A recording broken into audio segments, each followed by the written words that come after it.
കെട്ടിടത്തിന് കൃത്യമായി നികുതി സ്വീകരിക്കും, പക്ഷേ കെട്ടിട നമ്പർ നൽകില്ല. കാസർഗോഡ് തൃക്കരിപ്പൂർ ഗ്രാമപഞ്ചായത്തിനെതിരെയാണ് ഇളമ്പച്ചി സ്വദേശി ബാലന്റെ പരാതി. അനധികൃത നിർമ്മാണമെന്ന് പറഞ്ഞാണ് അധികൃതർ കെട്ടിട നമ്പർ നിഷേധിക്കുന്നത്.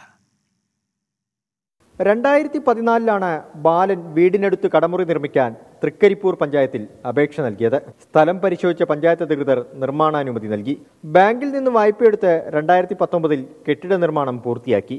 ഇതിനുശേഷമാണ് റെയിൽവേ ലൈനിൽ നിന്ന് കൃത്യമായ അകലം പാലിക്കുന്നില്ലെന്ന് കാണിച്ച് തൃക്കരിപ്പൂർ ഗ്രാമപഞ്ചായത്ത് കെട്ടിട നമ്പർ നിഷേധിച്ചത്. സ്ഥലപരിശോധന നടത്തിയ ഉദ്യോഗസ്ഥൻ റെയിൽവേ അതിർത്തിയിൽ നിന്ന് കെട്ടിടം 30 മീറ്റർ അകലം പാലിക്കുന്നതായി റിപ്പോർട്ട് നൽകിയെന്ന് ബാലൻ. സമീപത്തെ എല്ലാ കെട്ടിടങ്ങൾക്കും നമ്പർ അനുവദിച്ചിട്ടും തന്നെ മാത്രം മാറ്റി നിർത്തുന്നത് മനഃപൂർവ്വമാണെന്നും പരാതി.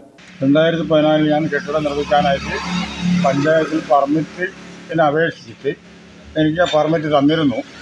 പിന്നെ അത് കാലാവധി തീർന്നതുകൊണ്ട് രണ്ടാമത് പുതുക്കിയിട്ട് തന്നിരുന്നു. പിന്നെ 2019 പണി പൂർത്തിയായിട്ട് നമ്പറിന് അപേക്ഷിച്ചു. അതിന് കുറച്ച് ദിവസം കഴിഞ്ഞിട്ടാണ് അവർ പറഞ്ഞത് കുറച്ച് സാങ്കേതികമായിട്ട് തകരാറുണ്ട്, ഇപ്പം തരാൻ പറ്റില്ല.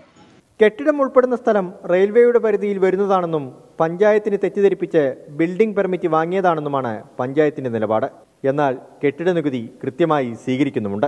ബാലന്റെ പരാതിയിൽ ഇടപെട്ട മനുഷ്യാവകാശ കമ്മീഷൻ എത്രയും പെട്ടെന്ന് പ്രശ്നം പരിഹരിക്കണമെന്ന് പഞ്ചായത്ത് സെക്രട്ടറിക്ക് നിർദ്ദേശം നൽകിയിരുന്നു. തുടർ നടപടികളൊന്നും സ്വീകരിച്ചില്ലെന്നും ബാലൻ പറയുന്നു. 24 കാസർഗോഡ്.